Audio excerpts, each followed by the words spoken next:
cathedral ribs are broken by constant warring. Sunburned fields torn by bullets strip soldiers down to white flags so the doves are in flight. Say my sanctuaries are pregnant with bombs carried in by families and bullets air out unprayers gasped open by hands. High above is a God we both surrender to, and mine is full of stars. I admit I am guilty. I barely believed until I needed to. The last time I believed until I smelled smoke and plastic was made alive. And you, before this blood, you were killing it in salvation, mistaking thorns for crowns, poppies to be roses. There were hymns in the dirt when you wanted to look for them, untouched gunmetal and faith in the bodies dropped by planes. Say it never hurt anyone. Say I am not dipped in blood and fire shape. This is truth. Lives and burnings for a thumbprint's worth of ash. Chin up, palms together. The pews were on fire, and you wanted the water to be holy. A poem by tonight's guest, Evan Wang, entitled Psalm for Plastic Jesus. So, good evening. My name is Charles Carr, and welcome to Philly Loves Poetry, a collaboration between the Moonstone Arts Center of Philadelphia and PhillyCam. The focus of our program is to give our viewers and our listeners the experience of the rich culture of poetry in the city of Philadelphia. And tonight we have a young and very, very interesting and exciting poet, Evan Wang, whose poem I read. Evan is the first youth poet laureate of Montgomery County, Pennsylvania, the 2023 Jacqueline Potter Young Poet, and the current editor in chief of Homonome Journal. Evan's work has appeared or is forthcoming in the Journal, Rhino, Rust, plus Moth, and more, and has been nominated for the Best of the Net. Evan has performed at various venues such as Love Park, the Oval XP, Chinatown Friendship Arch, and the Rotunda at the University of Pennsylvania. And Evan has been featured at and recognized by Button Poetry, TEDx, NPR, the Miami Book Fair, Wawa Welcome America, the Adroit Journal, Pennsylvania Governor Josh Shapiro, the Pennsylvania Council on the Arts, and the Philadelphia Chinatown Development Corporation. So, welcome, Evan. Great to have you on this, our final broadcast of this year, of the seventh year of our series. So, I wanted to start our discussion really to talk about before we get into the meat of some of these poems in your manuscript Mhm. is to talk about how you came to poetry and some of the things that really helped to shape and influence your writing of poems. And so that was my first question, and I wonder if you could give us an idea of how you first came to poetry, and what are some of the influences that you used. Yes. So thank you so much for the wonderful introduction, by the way, Charles. I'm so honored to be here. I think I stumbled upon poetry in eighth grade. I mean, for years before that year, I've been writing like short quotes and posting them on Instagram. See, I had like this goal, this unattainable dream of writing a number one New York Times bestselling book with my best friend. So we were just kind of fooling around and writing like short quotes and pretending they were poems, but then I kind of got into it a lot and I was like, I really like writing poetry. And so it initially I wrote poetry as a way of catharsis and as a way of self-expression. Um, and then came eighth grade. COVID was still very much a thing. Asian hate crimes were on the rise. And I was walking in the park behind my house. There was a group of kids playing on the park. on this like playset. And then when I walked by, they were looking at me and they called me an ethnic slur. And so that was a catalyst sort of for my poetry career, because I remember walking home that day and I didn't say anything to those kids because I didn't know what to say. I never experienced anything like that before. But I knew it was uncomfortable and I knew it felt wrong and I felt like I should have said something. So when I got home, all of this anger and fury and rage sort of channeled itself into a poem. And so I wrote this 6 minute long poem, I believe. It was titled The Blood We Inherit, the Blood We Spill. And coincidentally, my school district was also organizing a cultural event. So I got to work with them, and then my poem became the face of the event. And it sort of became this huge, huge project that made me realize the power of poetry in both informing people and also in expressing what you feel. And so I realized, wait, if this was my first attempt at sharing my poetry with the world and it was so successful, what would happen if I, continued and I persevered and I worked at it? Um, which, as you can see, it worked out very well. So, after The Blood We Inherit, The Blood We Spill, I sort of continued honing my craft. I wanted to be the best poet I could be. And then I remember stumbling upon the work of Ocean Vuong, who is Mm. incredible poet, incredible poet. And then I watched one of his readings online. It was of his amazing poem called Head First. And there was this line in there that just shook me to the core. And it was very simple. It was just called Stupid Boy. And so I realized, I was like, wait, poetry doesn't have to be, so obscure and deep. And it can just be raw and honest and in your face, like what Ocean Vuong does. And Mhm. so after that, I sort of just cracked open vulnerability within myself. And so in my poems afterwards, it's all so much about how I feel. And I was not afraid to dish things out into the poems. And I think that's what really gives them life. And yeah, I've just been writing ever since, just based on my life experiences. And do you pretty much do it yourself, or are you in workshops or collaboration? I don't mean collaboration writing, but other poets, like in a group or anything like that, or are you just going at it pretty much on your own and feeling your way through through these poems? Well, I think the majority, I would say 90% of it is just me feeling my way through the dark. But I do have to give thanks to some of the workshops I've attended. They were just 2 weeks workshops during the summer. My first one was in 2022. It was at the Iowa Young Writer Studio. Oh, Amazing program. They were incredible. So I was taught by members of the Writers Workshop from Iowa University. Um, Transformative experience because they basically taught me everything I needed to know about poetry.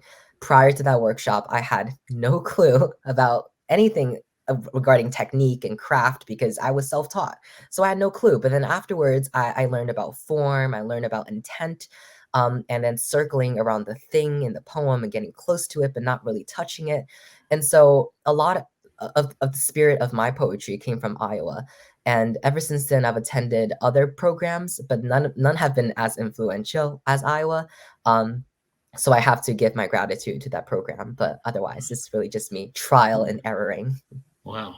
Well, that's really exciting. I mean, in terms of, I mean, that is a place to be. The Writers Workshop. Yes. Because I haven't been there, but I know people that have, and I think the spirit is they want to move you along. They want to promote you. They Mm, don't want to kind of tear you down and say, well, you're not doing this, you're not doing that. I mean, they're helping you and they want to kind of raise you up and yes. and affirm what you're doing. Hmm. And I think the fruits of that is when you read your poems in terms of your structure. I mean, the way you use couplets is really very, very fine. And Thank I you. mean, the poem I just read, I mean, that's evidence, of that. And I think you have an economy of language that you use. Hmm. And I wanted to get into, you know, and it's really interesting the way you expressed this evolution in your poetry and in your writing. But In the poem After I Was Shot, uh, you have a graph to Ukrainian poet Halyan Kruk. But there's very interesting as far as how your poems, I feel, coincide with a quote from one of her poems, which she says, "What will kill you will first seduce you." Mm, And as I thought about my understanding of these poems, that quote seemed to encapsulate a large number of your poems. With many of these poems, I felt it was, it's kind of, it's sometimes hard, but like I was in a war zone. A mm, war zone in terms of an emotional war zone, a war zone relationally with society and how you're being treated and how you're being perceived, etc.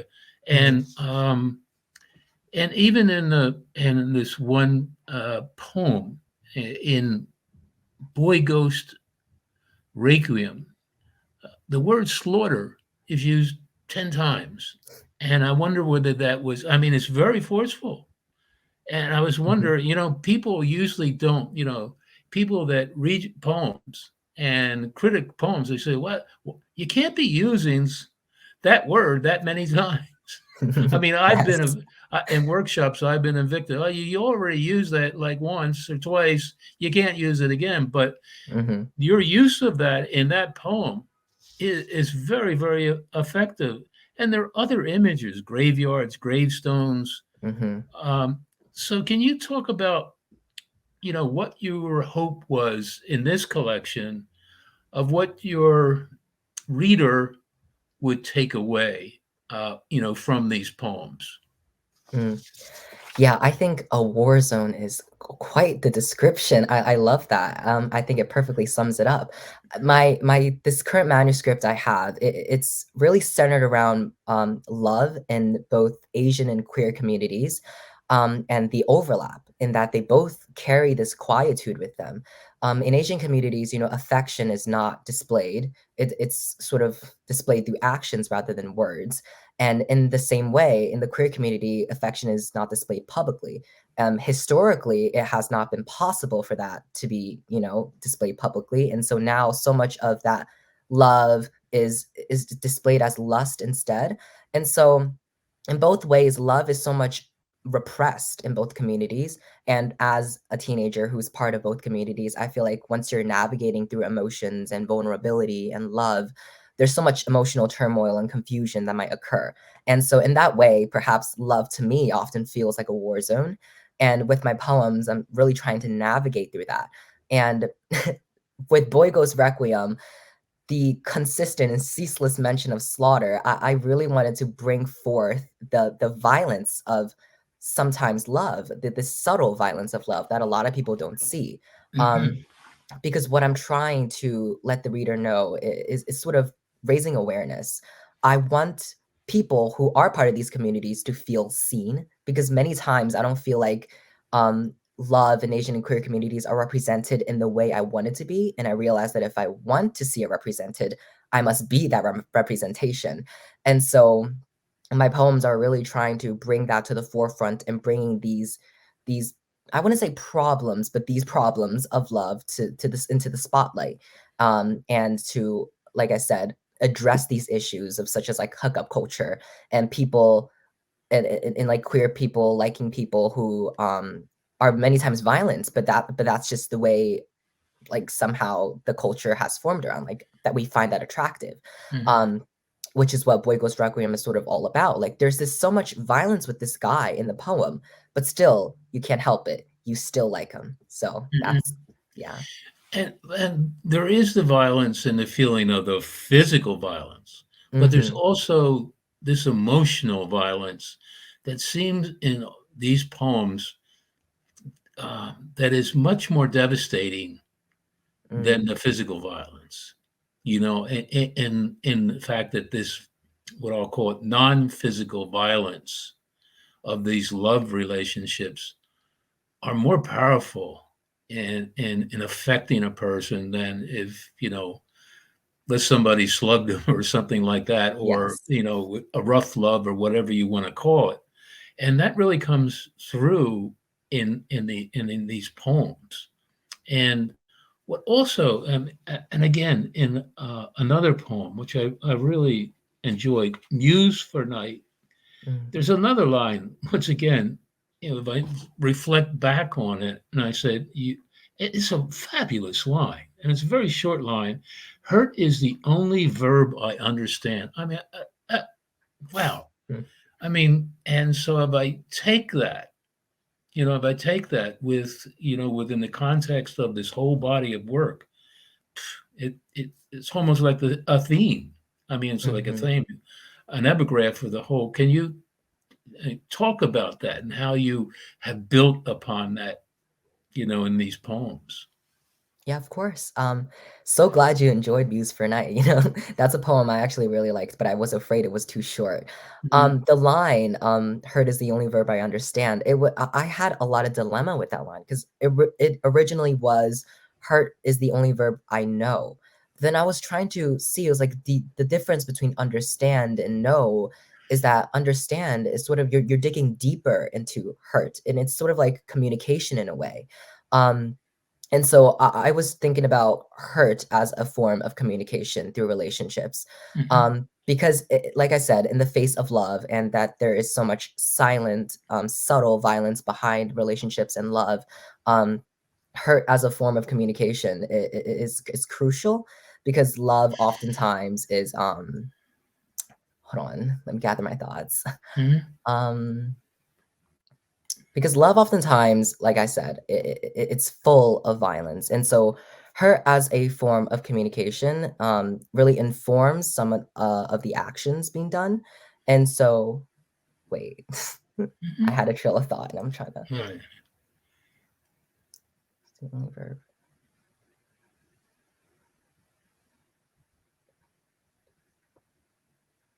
Yeah, so because like I said, so much of that love is repressed in both communities. So I feel like an effective form of communication, the one you actually remember, is the trauma and the hurt. And for me personally, I think that is the case. In a lot of relationships, it's like a lot of the love is lost because of Mm-hmm. culture or historically impacted. Um, and so hurt eventually becomes this language that you just have to learn to understand and reinterpret, interpret many times over, because it will continue to happen. And I think that's prevalent in the collection in the poems because it just Mm-hmm. in Yeah. every poem there's a semblance of hurt. Yeah. And I think every poem is also a step towards understanding that hurt. Yeah. That very line. I wrote a poem in my first collection back in for 2008. And the poem was called "Hurt is My Constant Friend," Mm, and it's like it has a life of its own, and it's like a person, an omniscient person that's following you around, and mhm. it's interrupting everything. It's interrupting you in meetings. It's interrupting you when you're sitting at a table. It's constantly interrupting you, and it's asking you to kind of speak to it. Uh, Yes. and when I was reading your poems, I said, well, uh, Evan really lets the hurt speak to him. He's not trying That's to true. drive it, necessarily drive it away. He's Mhm, getting he's getting an understanding. There's a catharsis with understanding what this really means.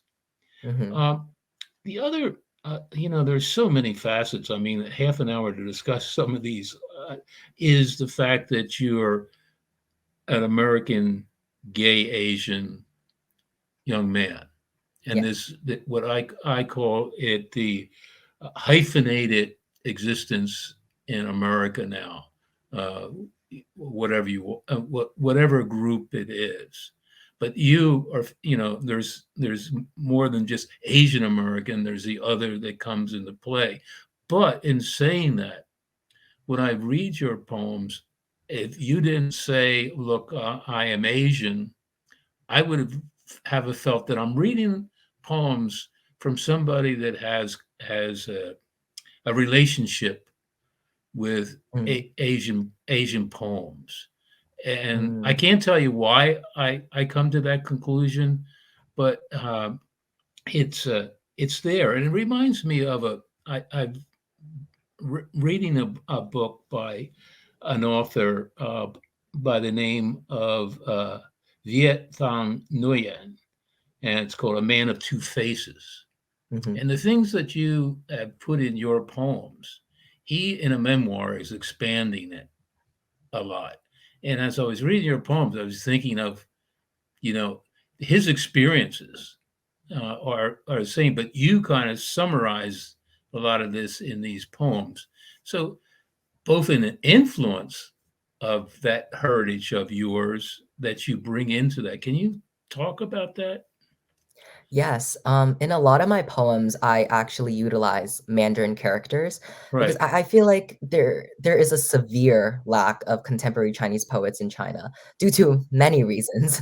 And I'm trying to bring because China has a long history of poetry and it's a huge part of the culture. And I would really love to bring that passion and that aspect into my own work. And what's interesting about Chinese poems is that um, they always have 4 characters in each line, and so it could be a very short poem, but you're describing an entire scene, such lush scenes with just minimal usage of words, and I think that really informed my work in that I try to use very little space to describe things. I love poems that are sort of tight and to the point, 'cause, I think that the poet, Sarah Ghazali, she said, the purpose of a poet is to be always be in search of clarity and truth. And so with my poems, if every line is a step closer to the truth and to what I'm really trying to say, then I have to make every line worth it, and that's what I really try to do with my poetry. And a lot of my Asian experiences really do inform my poetry. Like I said, this collection is full of my life experiences, and so without being an Asian, a lot of this hurt, this trauma, these observations that are only unique to me wouldn't have happened. But also because, like I said, there's an intersection between my Asian identity and my queer identity. Um, and there's a conversation to be had there. And I think a lot of poets have, like written books and poems about this intersection of identity, especially these two. Like Ocean Vuong, he is also an Asian man and also a queer man's, and his work is incredible. So I guess I'm trying to dig deeper into this field in a certain way. Hmm. Yeah. Unlike that book, in he sees himself as trying to free himself of, you know, he's trying to both embrace being Vietnamese, but Mhm, understanding, the barriers which that creates for him as an artist, as a teacher, mhm, etc. You, on the other hand, are not walking away from it, but you're walking mm, toward it and embracing it and building more of your identity from yes, that, even though that that is a risky proposition, uh, in today's culture, and it doesn't seem to be getting better. It seems to be getting worse in the current environment. mhm, Um, there also is in one of the poems.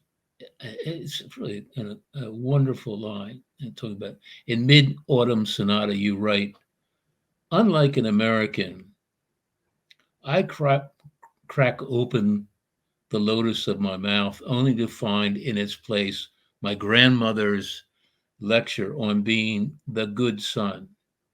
Back in China, I might have turned out the dragon I was supposed to be. And that's a very the dragon you were supposed to be. Can you mm. talk about that? I mean, where does that surface and the recognition of your grandmother and your relationship of your how your grandmother fits into all this? Yes. So, like, I think there's so many images and symbols in China that matter a lot. One of which is the dragon, because Mhm. historically there's been the phoenix and the dragon. And I also mentioned lotus, which is a symbol of peace, and innocence and purity. And I mentioned my grandmother in that, which it all ties together because in that poem specifically, Mid Autumn Sonata, the speaker is in America, and they're very much whitewashed, and they're very much emotional and affected throughout this entire car ride through the countryside. Um, but in China, like I said, a lot of the men are they're repressing their feelings. They're expected to be the dragon, strong, steeled, not affected nor vulnerable.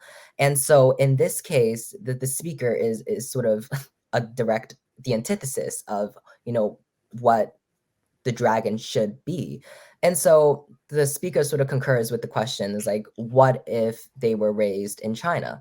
Would there be a difference? Does environment impact, their identity and their evolution as a person? Um, and as for the grandmother, like she is a symbol of tradition.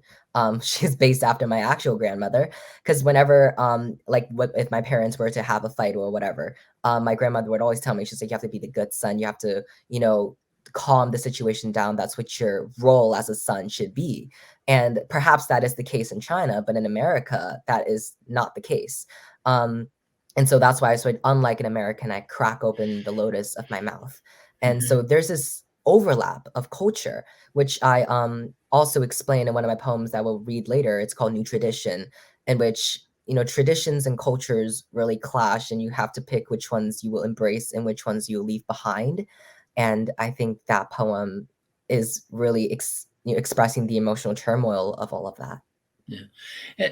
As we move to, the point where we're really going to give you the floor to read your poem, what I found really extraordinary is, the amount, and we've talked about it before, but the use of language that is sumptuous, but it's, about that life that is, you know, the violence is always lurking, whether Mm, it's sexual violence, whether it's the physical violence of being harassed and name calling and all that. I mean, mhm. you just lay it all bare. I mean, Yes, I do. this is, I mean, really, you do. And I guess people will say, wow, I mean, and you also, in a number of poems use the word boy Mm. as is a constant image that comes up of a boy. Why, why is that used, or is it used purposely that you have in poems and in titles that you've used boy? Mhm. I think with because that really represents the queer community in my eyes. I think with boy, it's you say boy and it just seems non-intimidating. It's he's just a boy, someone who is innocent and pure before becoming a man. And in many cases, men have just this negative connotation in society nowadays, which is terrible. But I think I really try to showcase that boy and men have very different definitions, and the things they do are different. And boy is just this kind of like a flower that has not yet bloomed, Hmm. but not yet so beautiful, because it blooms into something violent, and it blooms into something that people, or I expect the speaker in the collection Hmm. doesn't like. And I'm sure boy also stands for a lot more in some of the poems, but the overarching theme is this innocence that boy carries, that will be lost. Hmm. Yeah.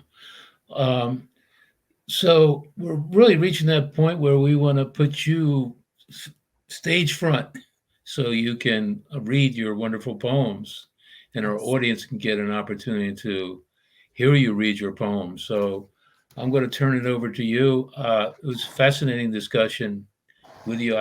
We could probably talk another half an hour, but it's been a fascinating learning experience for me. And you going a little bit deeper and explaining some of these things. And I'm really hoping that this collection and more gets published, because it's a very powerful collection that you sent to me, and I think Mm, it should be published. It's a very unique set of poems, but what the content is very powerful. So uh, we're cheering for you that it gets published, and it gets published soon. So thank appreciate you. it. Thank you. Okay, so I will be reading some of the poems from the chapbook. So if you're wondering what the poems are, here is your chance to experience it. Most of these are, except for one poem, but I just added in last minute, and I will explain why. But the first poem, which is also the opening poem of the chapbook, is titled Evan slash Wan Xiao, which is my Mandarin name. Evan slash Wan Xiao. A wannabe boy saint tearing up his bed over the absence of another him. A sick believer in opposites attract, so he loves the brash and cocky, some stupid boy, somebody remind him of his name.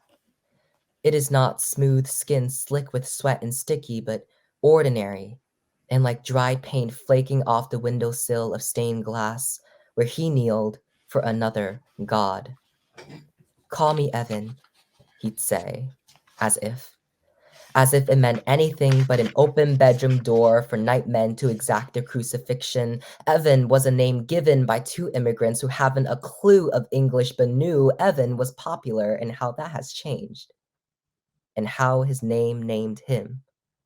Who is careless with whom to pucker up to show a good time to, as I said, boy saint. He'd rather that than be Evan. A name synonymous to a phone number, an address, a whore, not an angel baby, but a fleeting thought in God's memory, too ordinary to even dare remember. He wants all the love this country never gave him. He is willing to cut some letters off a name to have the rest muttered. He loses that ambition on a Sunday when other wannabe boy saints show up with names like Little Heaven, exotic to patron hands who round their faces like it is a silent prayer, a bomb in their cathedral. Those milk-skinned boys hold lovers sacred. They grace a name like Evan to save the damned, but how can Evan ever tell them his name was pride from the hands of grief? Is exotic too. Was Evan Wang before he dropped a tongue for a better kiss, is sorry God for I have sinned if you'll love me again, is a Buddhist in a Catholic school where he laid his blood on the altar in hopes of getting laid easier, is a thorn in his parents' feet for the oceans they've walked across, is a betrayal to his mother's Amitofo with every hallelujah, every rosary bead for earrings, every knee bruise for sainthood. Call me Evan. Call me Evan Wang. Call me Wan Xiao. Call me your boy saint. I'll answer. Thank you. So then this next poem, I did read for Larry at his birthday, and he really liked this poem. And this is also the second poem in the chapbook. It's called Buddhism in the Morning. On the curbside, I utter prayers under my breath because my mother once told me I was a child pushed out by the grace of Buddha. The day hasn't fathered me yet. This pale light, shadows wantless on the sidewalk, never denting. I see the roadwork not yet started, the edge of the world so far ahead, shift and it'll shatter. I shifted and saw a squirrel's fleshed out corpse splattered against asphalt. I was meant to see it. I do not know why. Earlier, before I left the house to come back, I stood between my closet and my bed, trying this life on for size. When my quiet aunt undressed herself, everyone gossiped about solitude, dancing past the buried blessing. I find it everywhere I'm not supposed to be. In the dream where I pushed my father away. Now, at the unforgiven house, there are no family photos on the walls. The second home a few blocks down, the birds falling out of trees, the necklace hidden in a pencil case, everything so stuck, so in its place. Thank you. And this next one is called Mid-Autumn Sonata, which we just talked about.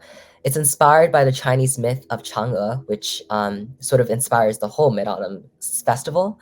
And there's a lot of Mandarin words in here, and I will not be translating them today. So, 1. It is dark out, and the moon trails our car. We wash across the veins of this country like a brushstroke of calligraphy never taught to us. Still, we are headed home. Dad has one hand on the wheel and the other rolling down the window to spit a scalding pot of expensive tea or a morsel of forgettable history into traffic, leaving potholes everywhere. From the phone lying in Mom's lap, a tenor's tessitura climbs out, the brief silence sawed through by its vibrato. She is rebirthing into Chang'e with every new night, and her head against the window drifts closer to the moon again. I listen to Dad clear his throat, finding more past to spit out. He turns up the radio's volume, adding edge to the Chinese dubstep playing. It has surrendered itself in Meiguo. No erhus or guzhens to be found in its violent pulses, no beauty, my grandfather would say, and we love it. I look in the rearview mirror to see Mom's waxing crescent smile as she sits up. The raspy silence crescendos and gazes at the end, too. It starts with Mom's soft rage, a river of jagged chouhuas flowing upstream to Dad with laughter swimming above, below. He would dip his feet in like he was still that village boy, emerging from the muddy waters with both feet bloodied like tears by the night's end. There are falsities of feeling after baby instead of baby. He listens to her grievances, eyes making a new lover of the black horizon, and like a sun, balloons the car with his cigarette voice, phlegm, ashes, and all, slamming his palms, which once held the American phone as he called for Mom and McCall, against the sweat-stained steering wheel. Outside, the cold night folding into us, unlike an American, I crack open the lotus of my mouth, only to find, in its place, my grandmother's lectures on being the good son. Back in China, I might have turned out the dragon I was supposed to be. Here, in this blurry mass of violence and all the roads unrooted, we started selling jade spines for survival. 3. They are a watercolor wash of mountains at the intersection, awaiting silence in its birds. Our tires sticky with flattened chuxins, which flew out of the open window a few red lights back. I turn to the rearview mirror once more and find Mom staring at the moon, imagining it to be me or this country.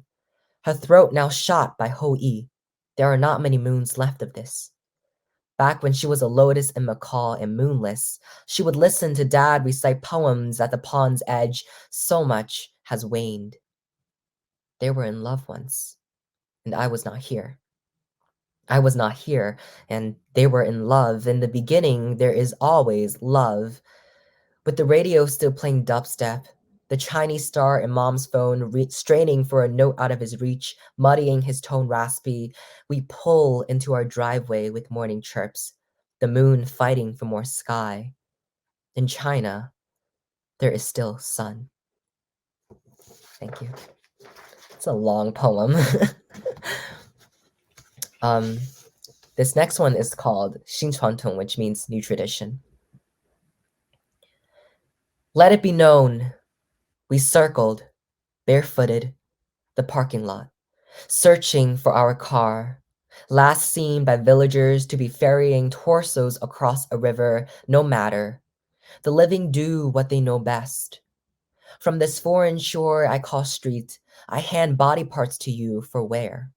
A father's shoulder, a mother's back, the things we do for survival. At home, everyone is missing a chest, taken by a bullet tracing itself through a new frontier, and I name it immigrant. There, you wear your country's skin well. When the sun gives, you could hang it alongside my wedding dress, but I am a boy, and you looked into my face, bruised with makeup to remind me, so you don't. Though I'm your son, it's too easy to forget how I ran from love, how the Chinese night eats its simple men, how these streets swallow cars whole. One thing is easy to keep, Your old language I used for poems and pillow talk, here's one. The jade talismans you brought over from the village have made like a wishbone and split itself home. Follow it, but you can't. Your tires are slashed, you run, but everywhere is made of streets and everything is slashed. Come back. We are in the parking lot again, holding your son, stroking his cheek, finding in his mouth the second half of everything you've ever wanted. Thank you.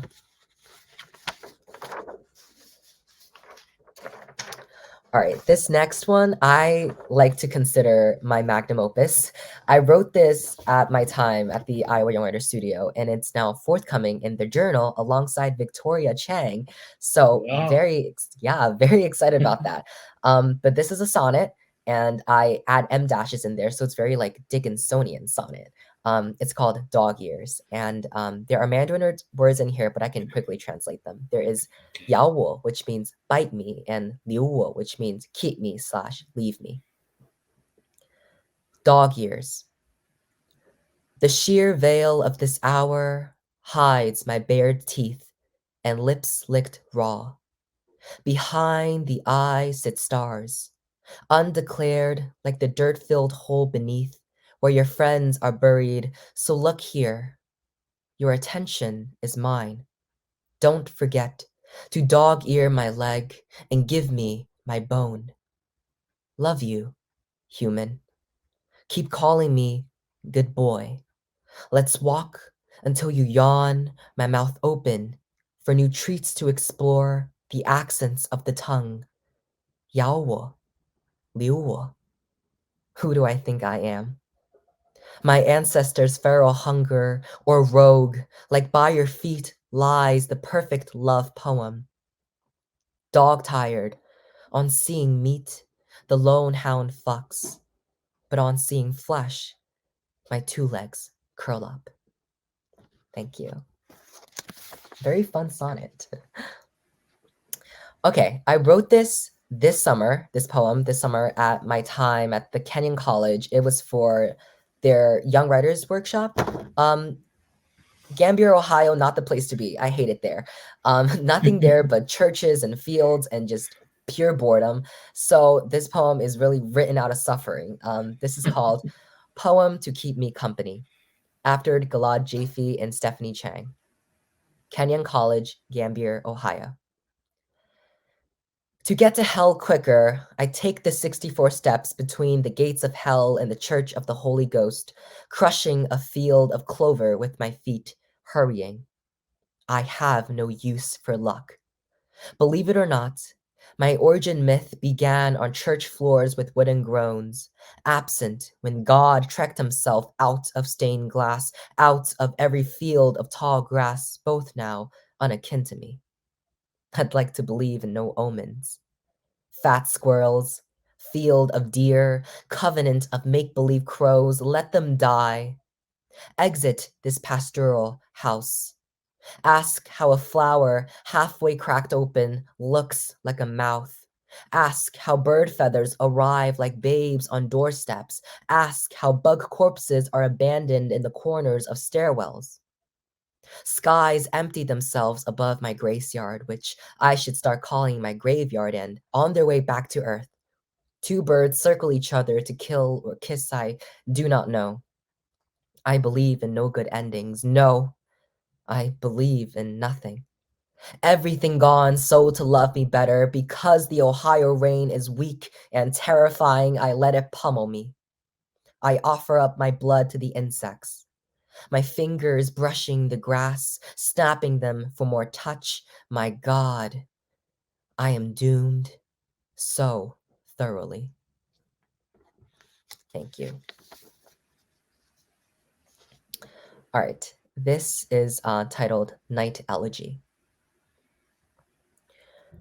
The man in my room stokes electricity with his shipwrecked body, brings a chair and a location on his charred tongue. This is not his first night here.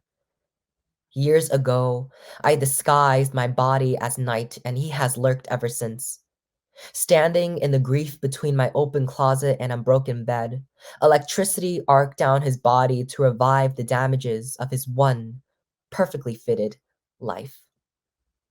He is love from a loveless world and unknown names I dare not keep. And his full stomach is a life I escaped from or never entered. Every step he takes splinters the floorboard. I attempt to wave him away, but the dark swallows my hands. With my family sleeping unknowingly in the bliss next door, he seems a heavy cross or guillotine dragging himself to me. I am looking future in the eye, and it can look so violently until it is already behind me. A boy he drags from one painful dream into another, where my ankles are in his hands, where he is pulling me towards his lonesome chair sitting in front of the closet he crawled out of, punched open like a coffin, and it feels too real. The moon is half out, and he shoves his tongue down my throat before pulling away after tasting luck in the flesh of my tender mouth. I tell him I love him, and he winces, then lets go. My cheeks shy with his blood print, glassy like eyes in between shocks. It doesn't come off easily. It sizzles. And I know this song, this crackle of a beat. I too hum this electricity behind a man's back. Thank you. All right, this next one, I don't write a lot of poems about social justice, but this one I felt particularly compelled to write. And it is now forthcoming in Rhino, which is one of my favorite literary magazines, so I'm incredibly excited. It's titled Breaking News, Ghost of Michelle Go Haunts the After Images, and it's written after Michelle Go, who was an Asian American woman who was murdered in New York City. She was pushed into the train tracks, and it was a hate crime. Last night, the neighbor stumbled back with red wedding wax on his face, and sister crawled out of the train tracks into the beaks of eagles. Talk about revival. She doesn't want to. Hound milk skin with the head on fire, or has she not been made aware of the possibility? It's raining cats and dogs. It's a feast. The old man beaten to a fetal position, the protest down the street. Times bleed red and red again like nails, every good Asian's gun. Talk about a rude awakening. She doesn't want to re-enter the living hell in a handbasket, but she's returning home now, tuned to the chatter of a policeman's radio, the livelong song, tuned to the rattling of bones when the freight train cuts down the street, or the lack thereof, tuned to the pulses of marching bodies chanting a name. Who is she? Who has gone? In this yellowing night, even the Upper West Side churns out an apology. But like every good ghost, she swallows it and chews it into a scene of closed shop doors marked with caplet graffiti. She's going back to where she belonged, is she not? She's being good. But why is her face on the news? Why are the ghosts brought in for interviews? She's trying to get home. Without the subway, without corpses on the sidewalk, without seeing the pushes and shoves and fires and bent knives and broken canes, even in the dark, there are not enough lifetimes for mercy. She is tripping her way down the street as an augury full of contradictions, while dragging her feet, future scar bodies, Calabasas heavy, skin themselves around her dinner table, waiting for her to come home. Thank you. All right. This one I just found out today is was accepted in the Kenyan Review, so very excited Yeah. about that. And this is called Watani, which means I love you in Chinese, but then Tun also means pain. So I think that's a very cool like thing across languages. Watani.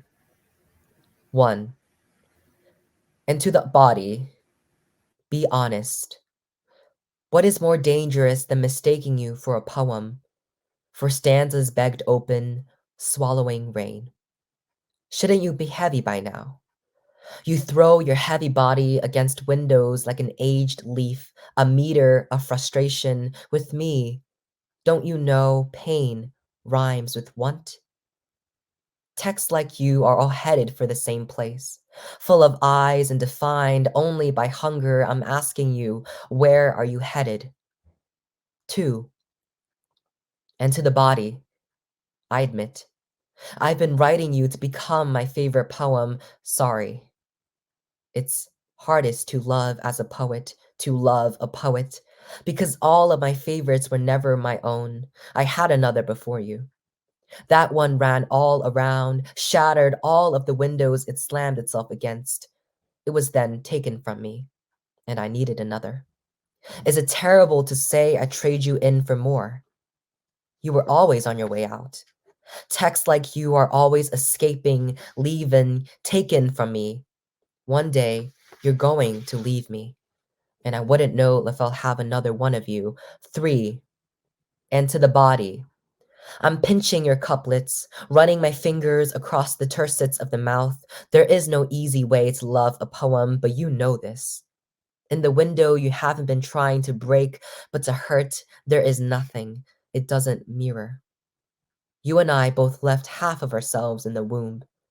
There is too little and too much of us, and yet you bloom beautifully in a stranger's hand, and I wallow ghostly in his eyes. 4. Into the body. My mother told me to never love you full time. I've been trying, I've been looking, but everywhere, the flesh of you, a blade scared of losing its edge.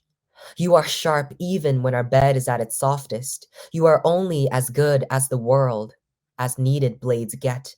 By that I mean, you know what I mean. Take me where you cut. Thank you. All right, this one is titled I Hate It Everywhere. But I lie, because here is God's silent wound, my wet market of things that don't stay dead. Here I save squirrels so keen on drowning in the creek I once killed a snake in. I feed halved worms to the dirt, thinking it would save me, and it does. In daylight, my grandmother brings posts to the ground with her warm shovel, digging gardens in our backyard cemetery, ruining more and more. The graves are starting to look like homes. To survive, I resort to beheading sunflowers that I have adored. I ignore the shattered skull of a snake on the road while returning home. I am always on my way home. All the while, across America, there are boys kicked onto streets for love, a dog giving birth to a litter of puppies, towns mistaken for cities. These things stay dead. It's better that way. All over, children skip atop nameless dogs and soldiers. There are enough spaces to die in. There is everything and everywhere to die in. Thank you. All right, this is After I Was Shot, which Charles really liked it. Hmm. After Helena Crook. Good sons have found me crying in local park ditches, where I've been called chink and faggot all the times before and after. Still, I return.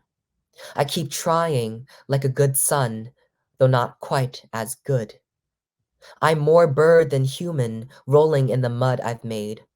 Above me, forefathers looking down from pavements, carrying guns like bodies, kissing guns like bodies.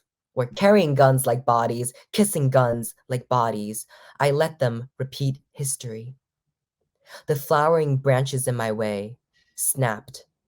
The cicadas that warned, sorry, sung too loudly. They squashed for me. I'm in good hands, wrapped in good guns. When released, there are bullets in the trees chirping about standards, phone calls flying in between trees, the trees moving toward me with legs. I don't remember why I was crying, but there were guns all around the clearing. Big, beautiful guns shoved into my mouth and don't kill.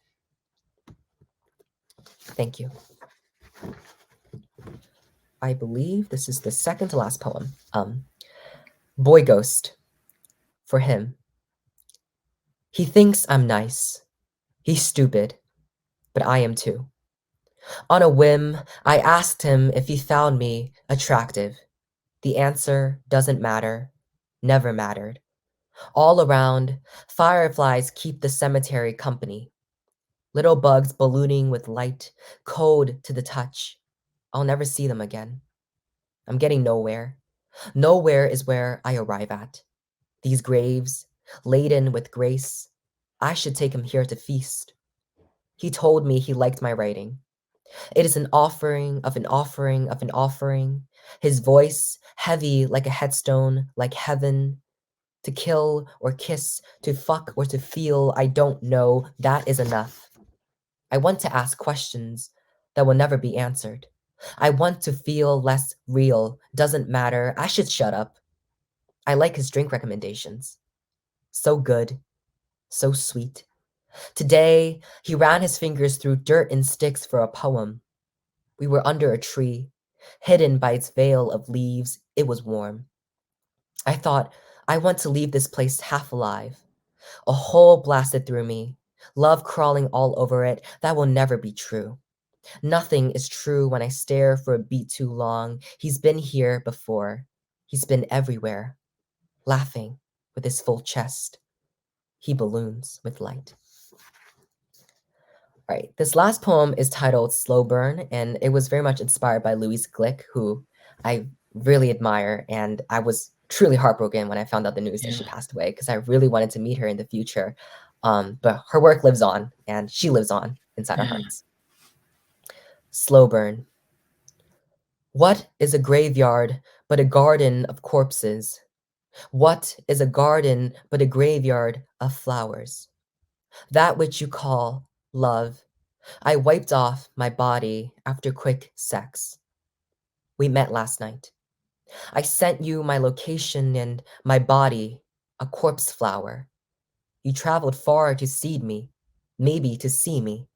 I bit down on firm ghosts while you plowed me with love. I flowered the garden you made of this bed.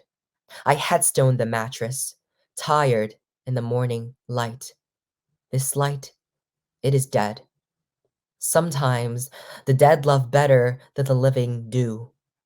I am telling you what you already know. Slow burns like me fire or wink into nothing.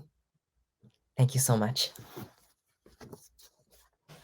Evan Wang, what a tremendous reading, and read so exquisitely. Your reading of your poems is wonderful on the ear and wonderful on the heart. Thank you. Um, so, and I want to thank our technical supervisor, Aaron Phelan, for always making this happen. So many of these shows really couldn't come off unless we have this support from Philly Cam and from our people like Aaron, who really makes this happen. I just wanted to close, and I was talking to Larry Robbins today, and when he talked about you, and I thought to myself, at the end of the show, you say, well, this is why Larry is a cultural treasure of Philadelphia, because he finds these gems like you, and he is relentless in wanting to bring their work to other people.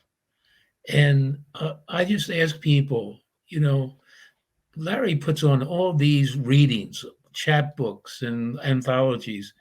And I ask you all the time is to go in, support Moonstone Mhm. Arts. You just go moonstoneartscenter.org and make a donation.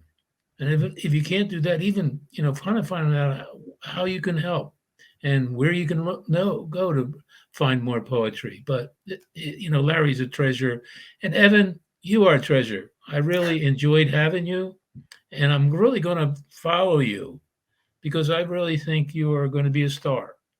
Thank you. And Thank you. I appreciate you coming on to the program. And really, it's been a marvelous completion of our seventh season. And I look forward to communicating with you more on the other side. Yes.